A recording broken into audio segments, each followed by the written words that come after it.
Hello, I wanted to share a little bit about this resource.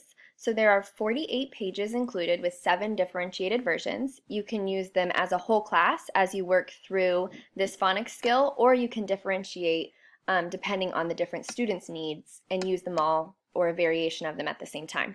So here's the first beginning sound sheet. It's all within the same word family, so that's the easiest skill within beginning sound. And then this is all within the same vowel family, but obviously different endings. They're still only changing the beginning, but it's a little bit more to think about. And then this one is all different vowels, but they're still only changing the beginning sound to make a new word. So there are some students that might not be ready for this, but they could start here and then work through and make their way up to that skill. Then we have ending sound, and as you can see, this one is all within the same vowel family, and then this one is mixed vowels. So I have this for all the vowels. This is just the I example.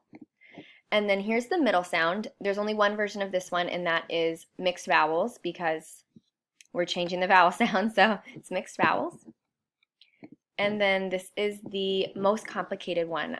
This is different vowels and also different positions. So they have to look at the word, figure out what the picture is, and then figure out which sound they have to change. They're going from bag to bog. They're changing the middle sound. Then this one is the beginning sound and the ending sound. So you can use these, like I said, as a whole group when you're working on that skill, or you could have these passed out depending on their student's skill and have your class using different ones. I tried to make the worksheet uncomplicated, uncluttered, simple borders, so that way students wouldn't feel overwhelmed by the work. I also have coordinating word cards if you need help, students that need help with vocabulary. You can look those up in my store. Make sure you download the preview for a free sample. Thank you.